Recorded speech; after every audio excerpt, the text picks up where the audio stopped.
एक पागल राइटर जो कहानी लिखने के लिए उस कहानी में आने वाले सारे कैरेक्टर्स को एक एक करके मार देता है जोकर का रूप बनाकर। चलो देखते हैं। फिल्म की शुरुआत में हम एक कमरे का बुरा हाल देखते हैं जहाँ पर चारों तरफ बहुत सारी किताबों के पन्ने बिखरे पड़े थे। एक लड़की जिसका नाम एलिशिया था वो वहाँ चारों तरफ पेट्रोल डाल रही थी ताकि सभी किताबों और पन्नों को आग लगाई जा सके। एलिशिया के सामने एक औरत भी थी जो उसे रो रो कर ऐसा करने से मना कर रही थी, पर वो तो उस पर भी पेट्रोल डाल देती है और एक किताब को आग लगाकर औरत के ऊपर फेंक देती है, जिससे औरत जलने लगी। वो मारी जाती है। उसके साथ ही कमरे में भी आग लग जाती है और सारा ही कमरा जलने लगता है। यहाँ एक कंप्यूटर भी रखा था जो भी आग में जल रहा था, लेकिन वो अभी भी ऑन था और उस पर एक मैसेज लिखा हुआ था, she will be the one to die, यानी अब वो मरने वाली है। इसके बाद हमें 6 साल के बाद की कहानी दिखाई जाती है, जहाँ पर कहानी की मेन कैरेक्टर एक लड़की को देखते हैं जिसका नाम एंजेला था। वो और उसके कुछ दोस्त थे जो सब राइटर बन रहे थे और एक कॉलेज में साथ पढ़ा करते थे। ये सब लोग फिर अपनी बुक क्लब की मीटिंग में आते हैं। ये यहाँ पर अपने अपने लिखे गए नॉवेल्स और किताबों के बारे में एक दूसरे को बताते हैं और ऐसे ही नए नए नॉवेल्स कहानियाँ पढ़ पढ़ के एक दूसरे के साथ उस पर बातें भी करते हैं। आज ये जिस किताब की बात कर रही थी वो ड्राउनी किताब थी, और इसी बातचीत के दौरान एक लड़की सिबास और एंजेला के दोस्त की बहस हो जाती है, जिस वजह से एंजेला का दोस्त नाराज होकर वहाँ से चला जाता है। एंजेला उसके पीछे जाती है बात करने। उसका दोस्त कहता है कि सिबास मुझे बिल्कुल पसंद नहीं, तो मेरी दोस्त हो इसलिए तुम भी उससे दोस्ती तोड़ दो। लेकिन एंजेला ऐसे करने से मना कर देती है कि तुम दोनों मेरे लिए बराबर हो, ये तुम्हारा आपस का मसला है, मैं नहीं कर सकती ऐसा। जिसके बाद रात को सिबास और एंजेला बातें करती है। वो उसे बताती है कि एक बात की वजह से मैं बहुत परेशान हूँ। मैंने 6 साल से एक भी किताब नहीं लिखी और अब मुझे ऐसा लगता है जैसे मैं कोई राइटर ही नहीं हूँ। जिस पर सिबास उसे तसल्ली देता है कि तुम फिक्र ना करो, अगर किताब लिखने में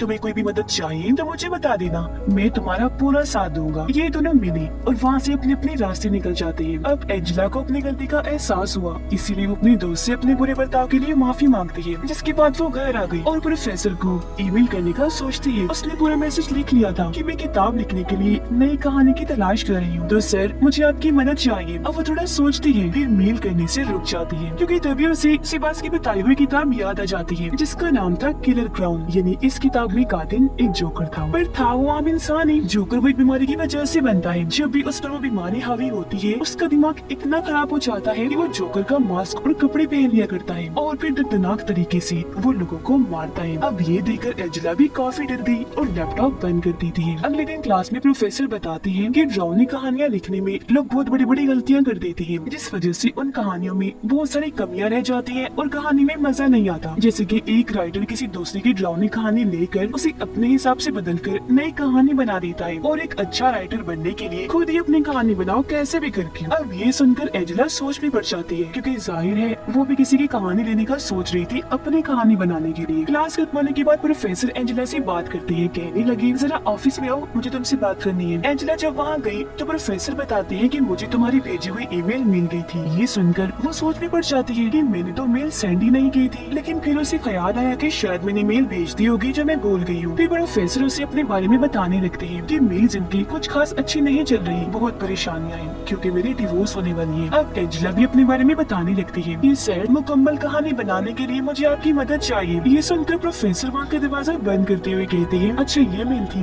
लेकिन मुझे तो कोई और ही मेल मिली थी। ये कहकर वो अजीब तरह से एंजेला के पास आया और उसके साथ बदतमीजी करने लगता है, जिस वजह से उसे इतना गुस्सा आ गया कि वो जोर से प्रोफेसर को टांग मारती है और कहती है, जल्दी से दरवाजा खोलो, अगर तुमने ऐसा ना किया तो मैं चिल्लाने लग जाऊंगी। जब प्रोफेसर दरवाजा खोल तो देता है, लेकिन साथ में उसे धमकी भी देता है कि अगर तुमने इस बारे में किसी को कुछ बताया तो मैं तुम्हें बर्बाद कर दूंगा। लेकिन क्योंकि वो बहुत दुखी थी, उसे गुस्सा भी था, इसलिए वो इस बारे में अपने सब दोस्तों को बता देती है, पर प्रोफेसर के खिलाफ रिपोर्ट नहीं करती। लेकिन उसके दोस्तों को बहुत गुस्सा था। वो फैसला करते हैं कि इस चीज का बदला हम प्रोफेसर से लेकर ही रहेंगे ताकि आगे से वो ऐसी हरकत ना करे। इसलिए अब ये सारे दोस्त रात के वक्त जोकर का मास्क लगाते हैं और प्रोफेसर को सबक सिखाने चले जाते हैं उस जगह पे जहाँ प्रोफेसर था। और वो इनसे डरकर भाग ही रहा था कि तभी कोई और भी मास्क पहना अनजान आदमी वहाँ आ जाता है, जिसने हाथ में हथौड़ी पकड़ी हुई थी जिसकी तेज बारीक नोक थी। प्रोफेसर जब उसके पास गया तो वो हथौड़ी से उस पर हमला कर देता है। हथौड़ी प्रोफेसर के सर में लगी जिससे वो जख्मी हो गया, लेकिन जल्दी जल्दी से अपनी जान बचाने के लिए ऊपर की तरफ भागा जहाँ पर एंजेला थी। प्रोफेसर को बहुत डर लग रहा था, इसलिए वो हड़बड़ी में वहाँ से भागने लगा, लेकिन अचानक उसका पैर फिसला और वो ऊपर से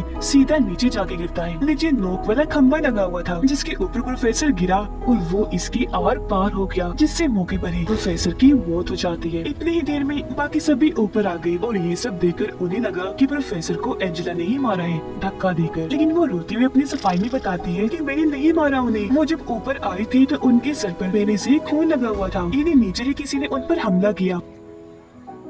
क्योंकि ये सब दोस्त थे इसलिए फैसला करते हैं कि जो हुआ सो हुआ, हम इस बारे में किसी को कुछ नहीं बताएंगे। पर एंजेला कहती है कि नहीं, पुलिस को बुला लेती है क्योंकि उन पर किसी ने हमला कर दिया था, जिस पर सारे लोग उसे समझाते हैं कि नहीं, ऐसी बहुत बड़ी मुसीबत खड़ी हो सकती है। जिसके बाद वो सारे अपने अपने जोकर की मास्क को जला देती है और वादा करते हैं कि बस इस राज को यही दफन कर दो, कोई किसी को कुछ नहीं बताएगा। जिसके बाद सबको यही लगने लगता है कि प्रोफेसर ने खुद अपनी जान ली थी। अब उन दोस्तों की जिंदगी में सब पहले जैसा नॉर्मल तो हो चुका था, लेकिन एंजेला प्रोफेसर की मौत का जिम्मेदार खुद को समझती थी, जिस वजह से वो हर वक्त परेशान रहने लगी थी। फिर अब कुछ दिन के बाद कोई इन सब के पास एक नॉवल का पहला चैप्टर भेजता है, जिस चैप्टर का नाम था डेथ ऑफ द प्रोफेसर, यानी प्रोफेसर की मौत। ये सुनकर सभी काफी हैरान और परेशान हो जाते हैं, लेकिन फिर एक दूसरे पर ही शक करने लगे कि ये सब कुछ हम में से ही कोई एक कर रहा है, क्योंकि जाहिर है प्रोफेसर की मौत की सच्चाई इन लोगों के अलावा और कोई नहीं जानता था। लेकिन फिर भी ये काफी डरे हुए थे। कुछ दिन के बाद सिबास एंजेला को बताता है कि उस नॉवल का दूसरा चैप्टर भी आ गया है। वो जब उसे पढ़ती है तो इस चैप्टर का नाम था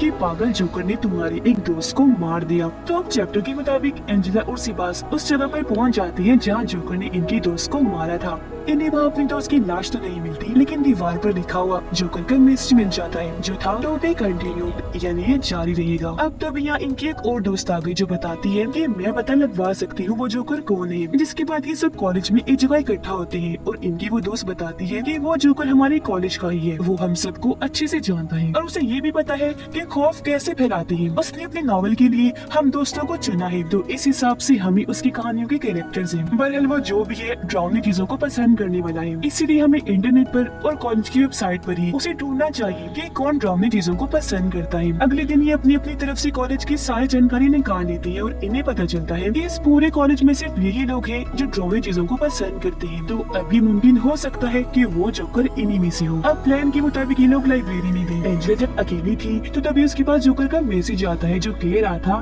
कि मैं तुम्हें देख रहा हूँ। ये पढ़कर एंजेला ने जब सामने देखा तो वहाँ सच में जोकर खड़ा था जो उसे हाथ का इशारा करता है। ये देखकर वो काफी डर गई, जल्दी से वहाँ से भागने लगती है, लेकिन तभी अपने बेस्ट फ्रेंड से टकरा जाती है। ठीक इसी वक्त उसके बाकी दोस्त भी आ गए। अब वो लोग हैरान थे कि इसी तो हमारे प्लान के बारे में पता भी नहीं था, लेकिन फिर भी ये यहाँ आ गया। तो अब इन्हें उसी पर ही शक होने लगता है। रात को इनके कुछ दोस्त एक क्लब में गए जहाँ का मालिक एंजेला का बेस्ट फ्रेंड ही था। थोड़ी देर बाद जब सिबास का दोस्त क्लब से बाहर आया तो तभी वहाँ जोकर आ जाता है, लेकिन उसका दोस्त बगैर डरे आगे बढ़ा और जोकर को मारने लगता है। जिसके बाद वो जोकर का मास्क हटाकर कहता है तुम यहाँ पर कैसे? और वो बगैर कुछ कहे उसके पेट में अपना हथियार घुसा देता है। उसका पूरा पेट कट गया, मुंह से भी खून निकलने लगता है और वहीं उसकी मौत हो गई। फिर अब एंजेला के बाद जोकर तीसरा चैप्टर भी भेज देता है जिसने उसने बता दिया था कि मैंने सिबास के दोस्त को मार दिया है। अब ये सारे दोस्त फिर से इकट्ठा हुए और दोबारा एक दूसरे पर इल्जाम लगाने लगे, लेकिन अब जब ये अपने दोस्त की लाश को ढूंढने लगते हैं तो वहाँ फिर से जोकर का मैसेज लिखा हुआ था टू बी कंटिन्यूड। अब सिबास एंजेला को बताता है कि जिस आईडी से जोकर हमें मैसेज भेजता है मैंने उसे इंटरनेट पर हर जगह ढूंढा है, जहाँ मुझे एक लड़की का पता चला जो कुछ साल पहले से ही जोकर से कनेक्ट है और उस लड़की का नाम है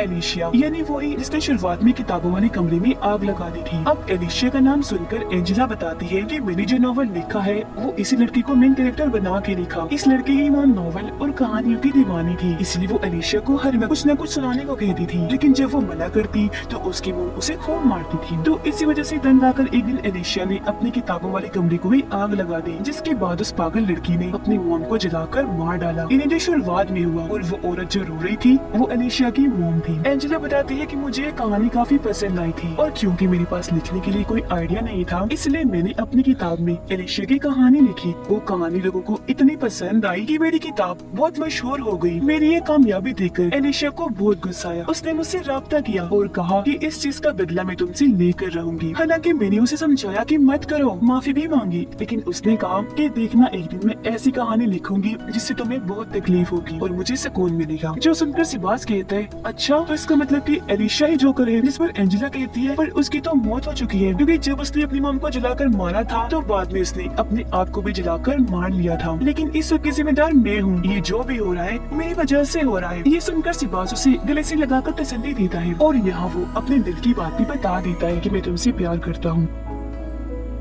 उधर जोकर एंजेला के दोस्त के पीछे पड़ गया, लेकिन वो जैसे तैसे भागकर एक जगह पर आया और अपनी जान बचाकर वहीं छुप गया। जोकर भी वहाँ आ जाता है, लेकिन उसके दोस्त ने मौका पाकर जोकर पर हमला कर दिया और उसे टांगों से मार मार कर नीचे गिरा दिया। अब एंजेला के दोस्त को लगा कि ये बेहोश है, इसलिए उसने उसका मांस हटाकर देखने का सोचा, लेकिन तभी जोकर जो नाटक कर रहा था वो हथौड़ी से उस पर हमला कर देता है, जिससे वो बेहोश हो गया। लेकिन वो यह एंजेला के दोस्त को जान से नहीं मारता। अब एंजेला अपने दोस्त का वीडियो देखती है जिसमें वो कहता है कि जोकर ने एक मैसेज भेजा है जिसमें वो कह रहा है कि मैं अपने इस नॉवेल को किताब के रूप में छापने जा रहा हूँ, जिस मकसद के लिए मैंने एक फंक्शन रखा है, तो मैं चाहता हूँ तुम सब उस फंक्शन में शामिल हो, लेकिन मेरे कॉस्ट्यूम में, यानी तुम मेरी जोकर वाले रूप में आओगे। तो अब ये सारे लोग उस फंक्शन में पहुँच जाते हैं, जहाँ तभी एंजेला के पास जोकर का मैसेज आता है। उसने दरअसल एक वीडियो भेजी थी जो इन लोगों की अभी की थी, जिसका मतलब वो इन पर नजर रख रहा है। तो अभी सारे लोग अलग अलग होकर जोकर को ढूंढने का प्लान बनाते हैं, लेकिन जब वो ऐसा कर रही थी तो उन्होंने वहाँ हलचल मचा दी थी। इस वजह से सिक्योरिटी इनकी एक दोस्त के पीछे पड़ जाती है। वो जल्दी से वहाँ से भागी और एक जगह पर आकर छुप जाती है, लेकिन तभी वहाँ मौत आ गई, यानी कि वो जोकर, जिसे देखकर वो इतना डर गई कि वहाँ से भागने लगती है। पर तभी पीछे से जोकर आकर अपनी हथौड़ी उसकी कमर में घुसाकर आर पार कर देता है, जिससे वो बहुत बुरी मौत मारी जाती है। अब जब ये सारे दोस्त अपनी उस दोस्त को ढूंढने गए तो इन्हें उसकी लाश पानी में तैरती हुई देखी, और तो वो साथी भी बुरी हालत में वहाँ आया जिसने वीडियो रिकॉर्ड की थी। ये सब उसका मास्क हटाकर देखते हैं तो उसका गला जोकर ने बुरी तरह काट दिया था, दीदी से उसका खून बह रहा था और ऐसी उनकी आंखों के सामने वो बहुत बुरी मौत मारा चाहता है। अब जोकर की हथौड़ी इनके एक दोस्त ने अपने हाथ में पकड़ी हुई थी, इसलिए सबको लगता है कि इसने ही अपने दोनों दोस्तों को मारा है, लेकिन वो साफ मना कर देती है कि नहीं मैंने नहीं मारा इनको।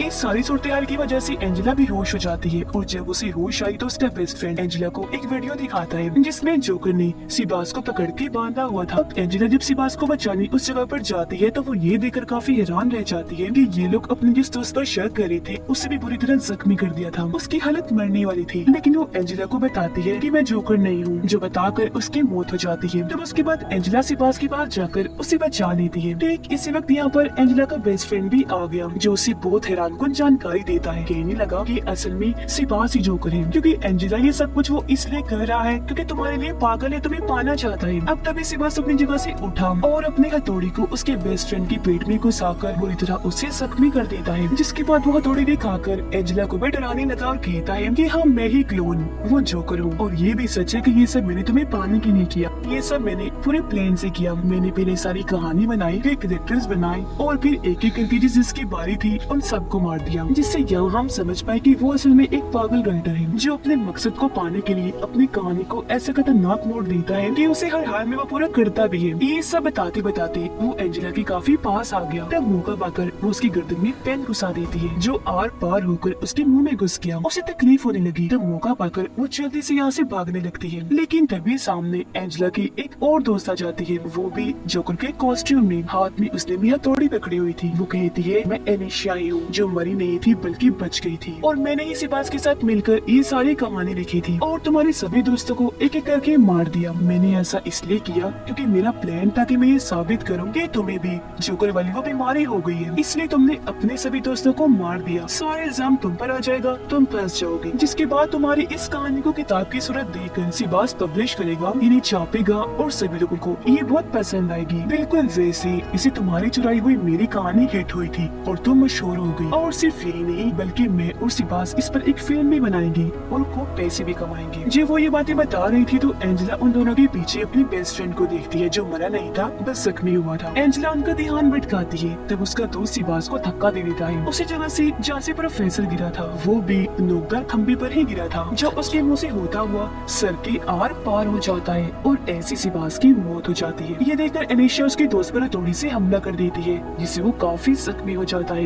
ये देखकर एंजेला वहाँ से भाग गई। तब एलिशा भी उसका पीछा करती है उसे मारने के लिए। तब वो भागकर बेसमेंट में चली जाती है। अब जब एलिशा से मारने के लिए आगे बढ़ रही थी तो तभी एंजेला वहाँ बिजली छोड़ देती है, जिससे वहाँ शॉर्ट सर्किट होने की वजह से आग आग लग गई, जिसकी लपेट में एलिशिया भी आ जाती है और यही उसकी मौत हो जाती है। थोड़ी ही देर में यहाँ पुलिस आ गई, जो एंजेला और उसके दोस्त दोनों को बचा लेती है, क्योंकि वो अभी भी जिंदा था और अब सब कुछ ठीक हो जाता है। इसके बाद कहानी 1 साल के बाद की दिखाई जाती है, जहाँ पर सभी स्टूडेंट्स अपनी राइटर बनी क्लास ले रहे थे और यहाँ पर एंजेला भी थी। वो जब बाहर आई तो तभी उसे अपने सामने जोकर दिखाई देता है, जिसने हाथ में हथौड़ी पकड़ी हुई थी। उसने जब मास्क हटाया तो पता चला कि और कोई नहीं बल्कि एलिशिया ही है, जो एक बार फिर बच गई और अब वो एंजेला को मारने उसकी तरफ बढ़ती है, जिसे देखकर वो जोर से चिल्लाने लगती है। इसी सस्पेंस के साथ ही ये फिल्म इधर ही खत्म हो जाती है। तो कैसा लगा वीडियो?